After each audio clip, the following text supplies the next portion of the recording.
All right, everybody, welcome back to another episode of the Golden Ankh podcast, man. And I'm super excited for this one here today. And this one came at dawn. Most of my conversations, most of my podcast episodes come from like the day before, me just always thinking and brainstorming. And, sometimes I light a blunt and I start getting episodes. And this one right here was one of those. And I want to just have a great time. You guys go do whatever your night. Oh, if you're watching this at night, grab a blunt, get a drink, sit down, because this one's going to get deep. And let's start this episode here, man. The most important thing I want you guys to even understand with this title alone, the invasion on America, nobody wants to talk about. And a lot of us are living it day in and day out. And this video here, I'm super excited for this one, man, because I've been wanting to talk about this topic, and we just going to start it off, man. So, what if the biggest threat to America isn't coming from another country? What if it's happening through the food we eat, the media we consume, the debt we carry, and the systems we trust every day? We're going to talk about it right after this. Okay, so let's jump into it, man. The silent invasion in America that most of us aren't aware of, but we are living it each and every day. So the first thing I want to jump right on top of is the food industry, right? The food industry is one of the biggest attacks that they've been doing on the people. I mean, when we look at the average woman these days, the average male these days, the average kid these days, they more than well over the amount of weight they're supposed to be. And that's not on purpose, that's by design. A lot of individuals, a regular woman nowadays, average height 5'4", 5'5", but they're at least 200 pounds, 180. They're obese. A lot of people are obese. Males. Our average height is about 5'8", 5'9", 5'10". We supposed to be, if you 5'10", you supposed to be around 180, 190 depending on muscle, the fat ratio. 200 pounds depending on weightlifting techniques and weightlifting regimens of your life. It varies. But if you're having too much fat than actually your height is supposed to have, then it's a problem. And simply, these fast food restaurants were implemented to be able to slow down the American, start doing, because realistically we're all science projects on behalf of them doing these prestigious works on us. I mean, remember when groceries were cheaper? Let's put it like this. When groceries were cheaper, I'm going to tell you this. No one ever really talked about this. The reason why groceries was cheaper was because it was actual wholesome ingredients. Now, since they got to buy more things to put in the food, of course the price had went up. Right? When you back then, you look on bread and you see about 4 to 5 ingredients, right? Now you see about 10 to 15 of it. So when bread was $1 for a loaf versus today is about $6 to $7, all those are chemicals that are added, none took in place in the price, in the margins. So the food is one of the biggest things that's been tricking us. Why is unhealthy food often cheaper than healthy food? Let's talk about that. Unhealthy food is really unhealthy. And honestly, it's cheaper because they want you to consume it. Healthy food doesn't take much. It's from the earth. But unhealthy food takes all this processing and takes a longer time to do, which is why I don't know why it's cheaper. But at the same time, the prices are high. It's wild. But fast food was engineered for taste, convenience, and repeat purchase. And that's the silent invasion. They took the invasion on the food because the food is our medicine. And everything I'm saying, I know y'all felt. I know everybody already understands and everyone knows this, especially if you're tapping into the podcast. Right? Many communities have more fast food restaurants and grocery stores, aka the black neighborhoods. The real indigenous the real indigenous neighborhoods, the indigenous people of this planet, we're the ones that get the fast food restaurants and all these, every hood you go to got what, y'all? Chinese spot, chicken spot, fast food restaurant. All of them are chicken spots. But everywhere you go in the hood, if you see a McDonald's, you're bound to see a Wendy's and a Burger King right there. Every hood. And then what's right next to that? A liquor store. So these are the things, these are the invasions. These are the silent invasions that have been happening to the indigenous people. It wasn't all aliens. We think aliens are supposed to be walking around shooting us with zap guns and all this. No, they don't have to do that. They know technology. And the food was one of the things they rolled out to be able to control us. I know there's probably more points I can hit on there, but I don't want to harp so much because there's so much we got to touch on here. But the last part about the food, rise in obesity, diabetes, and heart diseases rates, and this is going to tie into the next industry that they've been silently invading us on.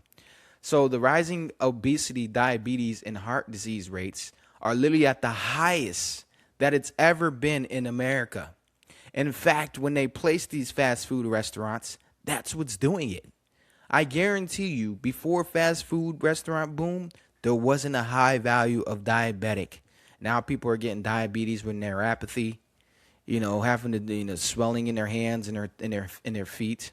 All these things are triggered from the food processing, all of it, because all them chemicals circulate in your body and it doesn't feed it right. Right? So enough with that there, but the discussion points were real, man. Are we feeding people or creating lifelong customers? That's what they're doing. They're creating lifelong customers. So moving on to the next topic, the medical industry, treating symptoms versus prevention. Now, the healthcare system often rewards treatments more than prevention. Let's talk about it.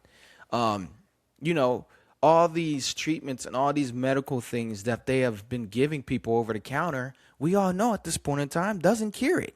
It only puts a Band-Aid on it. So when a Band-Aid, goes on and it's never cured, then the person is always slowly dying. And this is the industry that they've created. And the food industry is the one that fueled it. You see, this is an invasion. This is a silent invasion on the people that's been going on. And we think aliens are just supposed to land or see ships and start shooting us or invading when they've been doing it in the back ends with these Fortune 500 companies. Every medical store, every pharmacy does the same exact thing. They divvy up medical Band-Aid pills to people, and people never get better. In fact, 9 times out of 10, those people that are going to those pharmacies to get that medicine, the food that made them get that medicine and get diagnosed with all that, they're still doing it. As long as they go to the pharmacy and they believe in their mind, the doctor knows best, and as long as I get my medical prescriptions, I can continue to eat and do what I'm doing. Without them being self-aware of understanding, wait, hold on. Let's take a step back. How did I even get to this point? How am I even taking Cosortafol? How am I taking, all these medical prescriptions, right? How are we taking insulin? How did I get to this point? Let's do some self-aware and do some self-accountability instead of just taking, I guess I got diabetes now. I guess I just got kidney disease. I guess I just got heart failure. I guess I just got high blood pressure. I guess I just got. People just accept it rather than understanding where it came from. And these medical industries love individuals like that. Those are the clones. Those are not so much the clones, but NPCs to continue to feed their matrix, right? Many people learn little about nutrition, exercise, and prevention health. Let's be honest. And in the next topic, there's another topic after the medical. This all ties in. It's all a circulation. Most people don't care about their health. Why? Because they are literally docile with work. Most people wake up, sprint out of the house, grab something to eat from a fast food spot in the morning. What is it? They got Dunkin' Donuts. They got McDonald's. They got Burger King. All these fast food restaurants still sell, breakfast. And then no one never burns off those calories that they are actually consuming. I can't say never because I do, but most of the population ain't doing that. I live in Philadelphia. I walk around. I guarantee you, almost 8 out of 10 black women I see are overweight. Why is that? Because they just go to work, they come home, and then they go to the deli stores, the corner stores, and they just eat food and don't even work out. So all these psychological things start stemming in their brain. They become aggressive because now they're harnessing all that energy that's not going anywhere. So that's why they're aggressive and they want to fight, because they're not expressing their energy in a balanced way. We talk about Mayat. All right. But prescription medication can be life-saving, but some critics argue that there is not enough focus on the root cause. Just like we was talking about, the root cause is what you've done all the way up to that point to where you sat down in that doctor's office and he said, we need to prescribe you this. Yeah, come part of our subscription plan. Because in the other civilizations, medicine, Thoth was the teacher of medicine, right? And all these medicines pretty much are the nature. Yeah, you want to heal diabetes, go on a high berry diet. Yaqui Awakening teaches things like this. These are the things we got to remember. Our food is our medicine, and our food is the enemy as well. So wrapping up the medical industry, it's all a Ponzi scheme, and they're the biggest drug dealers. They're doing these little drug busts, you know what I'm saying? Doing these little drug busts on these people that are just selling drugs that they've given. And all these doctors are selling the drugs right over the counter just because it's at a pharmacy and you went to school and you got a certificate. You can sell half of these drugs over the counter. Kids done experimented with it and made it in the rap industry. What? Codeine, lean, pills, Percocets. Those are over-counter drugs. So what's the difference from them selling it over counter and someone selling it in the streets? Oh, well, you can't use it for recreational. Well, fuck. They're using it for recreational. Why? Because it doesn't heal what they're actually dealing with. But okay, that's a topic for another video. But okay, what would happen if healthcare focused more on keeping people healthy than treating illness? Right? In this podcast, we talk about the issue and how we're going to solve it. How we going to solve it is we got to get rid of these fast food restaurants. Rid of the fast food restaurants, making sure everybody has the available resources to get fruits and vegetables. It's really simple to fix what's going on in this matrix, but many people are so docile, they don't even want to deal with it. I haven't eaten chicken or meat, pork, beef, any of that for 4 years now. I think five now. But okay, moving along here. Housing industry, the American dream getting harder. Let's talk about it, man.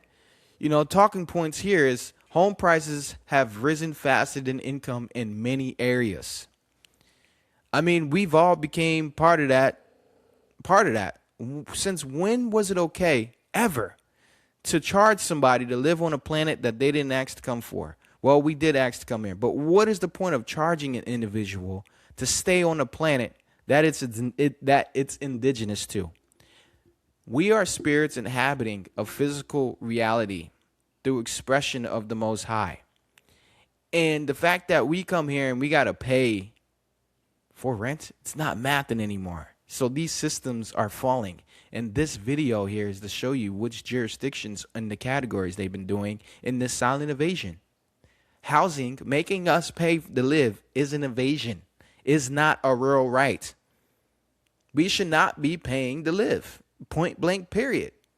We should be able to have jurisdictions where land is distributed and individuals have pieces of land and build their families.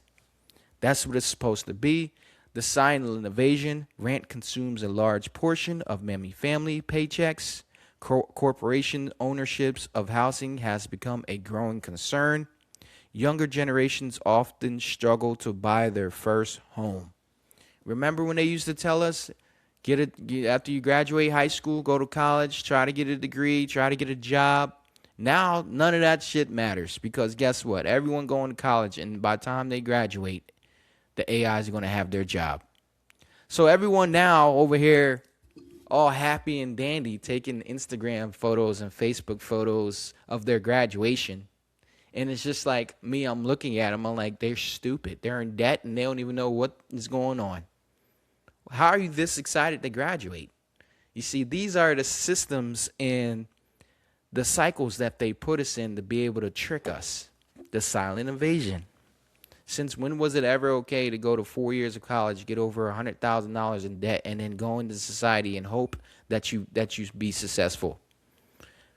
Many of these colleges don't even place people to have a job after they graduate. They're just on their own. It's literally high school again, another 4 years. But this 4 years, you acquire debt. And we're not promising you anything. So these tricks and these bamboozling things are a silent invasion of how they're controlling the population of people, right?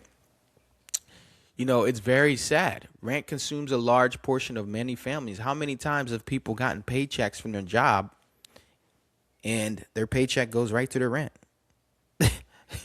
So it's like, you work all your hard work and you finally get money coming in, and it's like, I got to pay to live. I got to pay my rent. What? You see how it doesn't make sense? Who the hell is telling me I got to pay to live? It's a treehouse that we all live in. And they making us pay.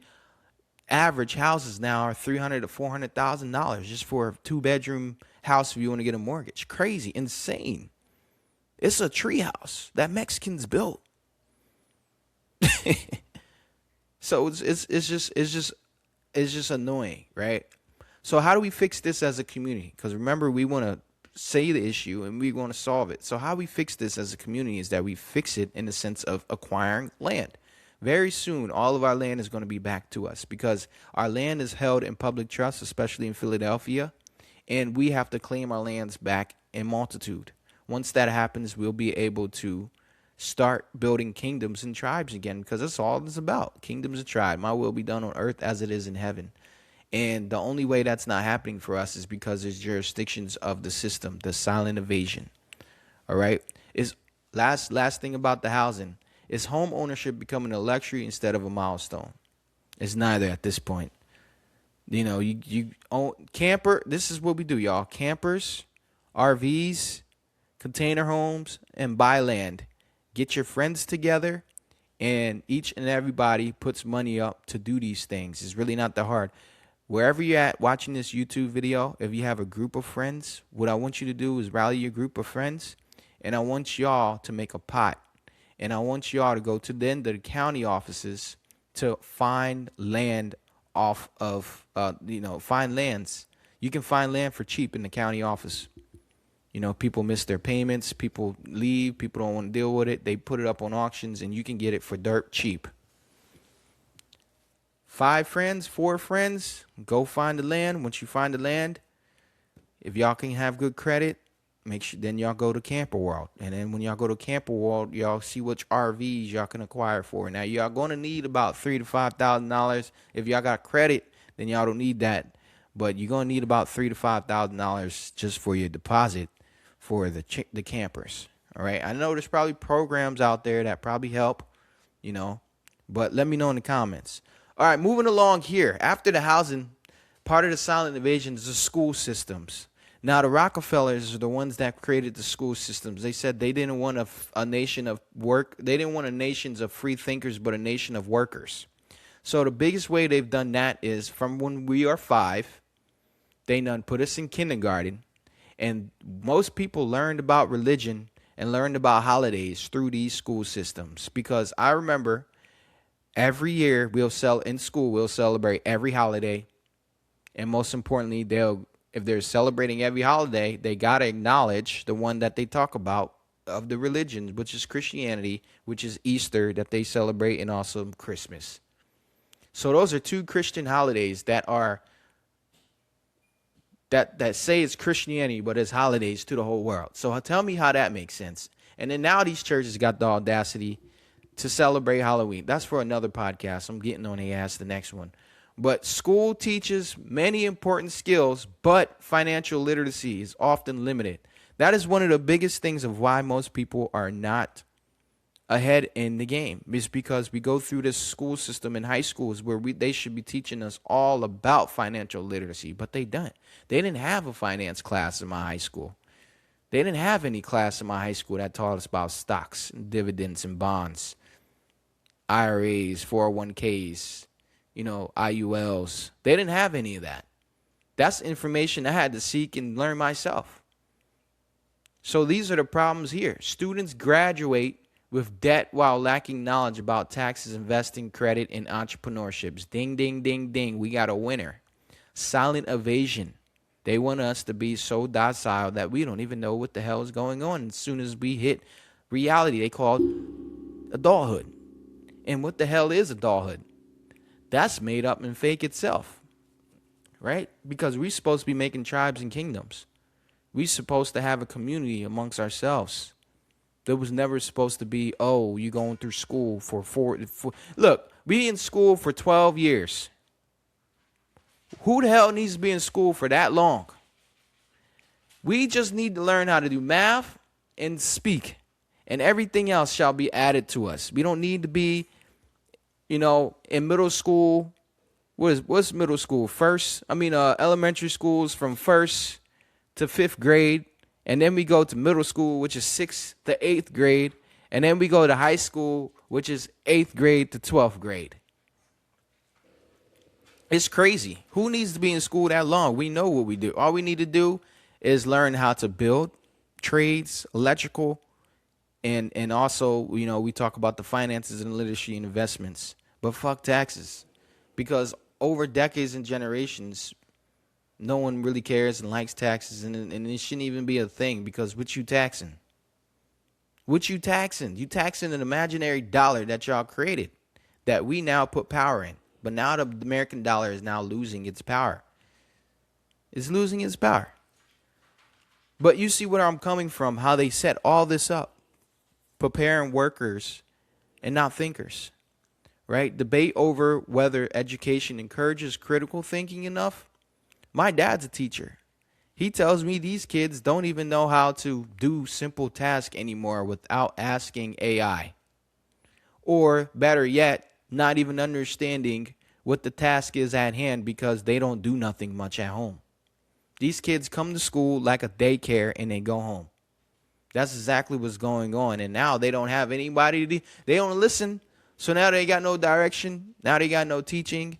So now it's very much many will be called, few will be chosen. That's what it is right now. We're living in two different worlds. But this is why I'm bringing this up, because there's two types of earth that's going to exist. This earth here that we're explaining, everyone that thinks this is what it should be still, because there's people out there still think that America has a chance to be like how it was in the 90s or the 80s. No, I'm sorry. That boat have sailed. It's never, ever going to be like that again. The economy is never going to step back in the way that it was in that paper dollar. It's never going to happen, ever.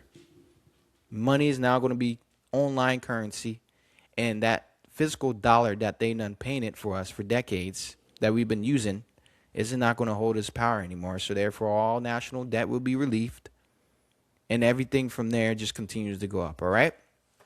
So, okay, cool. Moving along here, talking about the school, the next silent evasion attack that they have done on the indigenous people is the rap culture and media influence. Now, they have created, before I get about the rap, they have created these hoods and these ghettos for scientific experiments, just so they can be able to see what we'll do in those type of environments.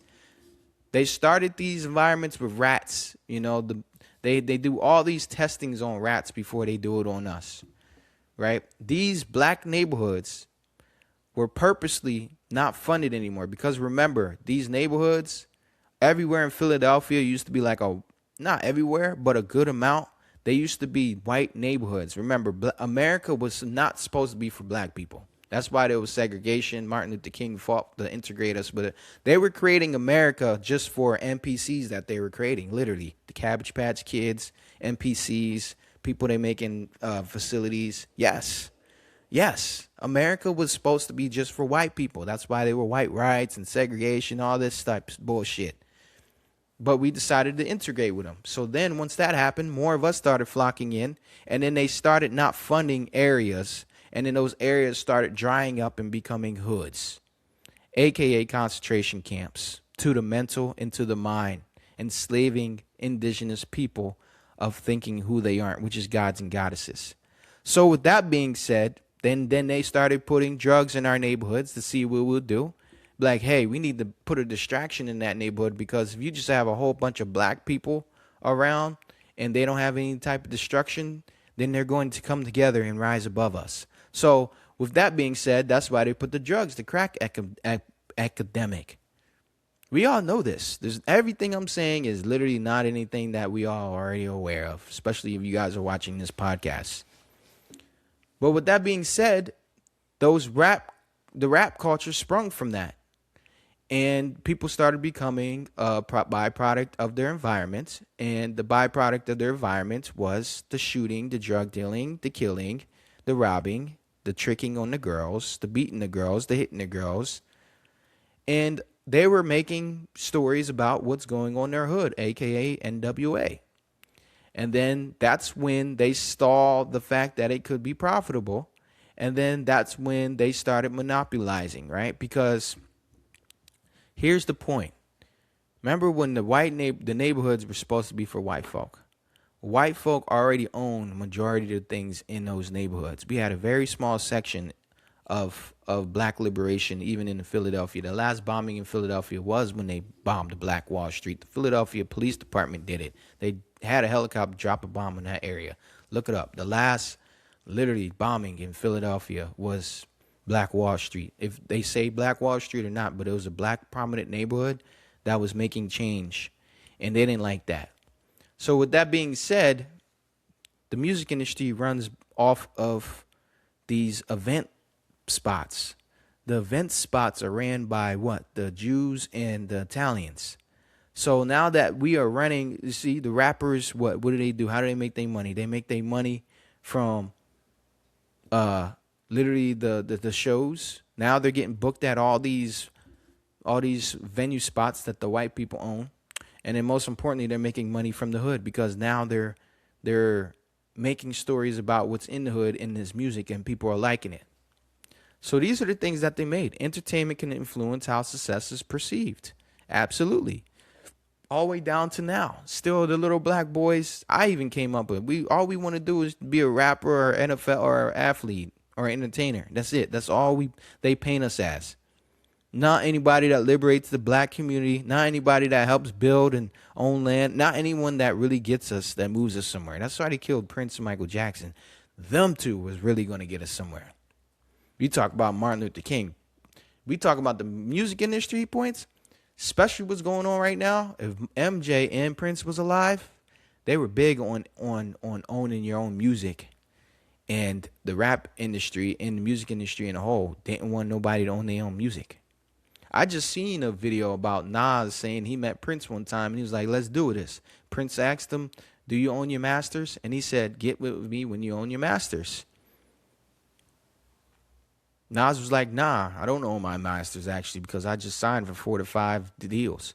So when you don't own your masters, you're working for active income, which is literally your shows, your merch, your podcast interviews, your day-to-day activities, your sponsorships, and still at that, the label still gets a piece.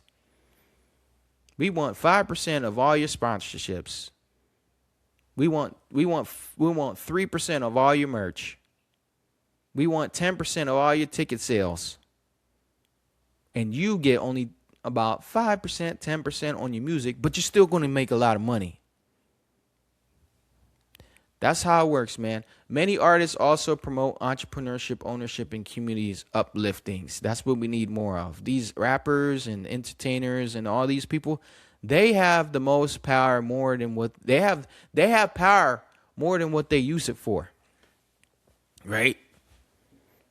How many of these rappers, if they said come together collectively, people will come together? Say Kanye West holds a rally at the White House. Jay-Z is along with them. Any rapper you think about, if they tell their fans to do something publicly and they have other celebrities backing it for a positive cause, damn sure you know it'll happen. But they're scared. They're scared to die. Moving along here, because we got 2 more topics. I don't know how long the video is, but it's okay. Social media is the distraction, the silent evasion. Social media. How many of us watched Incredibles 2? The movie Incredibles 2, we waited for what, 10 years? We waited 10 years to get Incredible 2? How long was it until Incredibles 2 came out? I'm going to watch that tonight now. I think it was about a decade. So Incredibles 2 released on June 15th, 2018. It feel like it was 2020. Okay, so it was more than a decade. It was 13 years. The original Incredibles was launched in 2004. That's insane, bro. Let's see how old I was. Incredibles 1. I was 7 years old when Incredibles 1 came out. Insane. That's wild. But anyway, the villain in there was called the Screenslayer. And wasn't that exactly timed up to where we were all starting to use social media big, right? 2018, I got my first phone 2011, but social media, I didn't really start using social media until 2013. 2013 is when I started using Instagram, and I started posting photos, just who I was. But the social media is getting everybody, but also it's helping everybody. Prince said one thing. You can use the computer, but don't let the computer use you or be on top of you. It's fine to go on the phone, but don't let the phone use you. So credit cards, car loans, student loans, consumer debt. Many people are encouraged to spend before they build assets. Difference between owning liabilities and owning investments. The silent invasion of what they've been doing. This is all a silent invasion because remember, everything that God given us is free. So all these constructs that they have created to be able to say and tell us this is what we're supposed to do, it's not God's will. You think God created earth and then wanted us to have car loans, student loans, consumer debt? Like, come on, dog. Everything God gave us is free. Energy is free. Living is free. Food is free. Love is free. Everything is free. But we're living in Lucifer's kingdom. And these are the byproducts of Lucifer's kingdom in the fallen angels as well. Because when we speak about the fallen angels, this is for another podcast, but I just want to throw it in there. They denounced heaven. They couldn't return back to source because they decided to come down here and take the earthly woman. The earthly woman probably were looking that good back then. I don't know. But the woman has deceived them to really stay down here. And then they had the ability they found out how to keep their bodies alive, the rejuvenation chambers, and they found how to continue to live among earth and then build earth, right? We're living in the fallen angel system. Everything the opposite of what the Most High wanted it for us. Food free, they make us pay for food. Living free, they make us pay for living. Energy free, they make us pay for energy. Water free, they make us pay for water. You see? But all right, moving along here, ending the social media distraction. All right. All of our kids literally are now on social media. My niece is 7. When I'm hanging out with her, she's trying to find every reasonable cause to be on that screen. I'm like, Lay, when I was your age, didn't have no damn video game. We had the GameCube, but like, you see, us, when we had video games back then, we had to have a designated time for it. It wasn't all day, right? Because we didn't have the phones in our hands. So when we played video games, for 2 to 3 hours. And then after that, we played with lightsabers, Bakugans, Beyblades, Bionicles, puzzles, Monopoly. Those are way better than sitting here in the phone just scrolling all day. You see? But you guys already know. All right, last topic here before I end up closing this podcast today. Debt culture, or the silent invasion that America's been doing to the people that we don't talk about. Credit cards, the loans, student loans, and the consumer's debt. Many people are encouraged to spend before they build assets. All right, I think I just went over that. But are people being taught how to create wealth or how to become consumers? We've been trained to become consumers. And gods and goddesses, brothers and sisters, you guys watching this podcast, it's about time to rise. It's about time to start building kingdoms and tribes. It's about time of building our own schools within our kingdoms and tribes. It's about time for us to start being self-sustaining because we have everything already to be able to have a golden age. Everything on this God green planet we have to be able to have our golden age and anything that we want and desire. I shade to all of you. Thank you for watching this podcast video. If you made it all the way down to this far, you're a real one. And I appreciate the support. And if you guys would just like, share, and comment, this will help me and motivate me to continue to do the podcast. But the message is sent. The message I hope you guys received. We know what we got to do. Ashe and peace.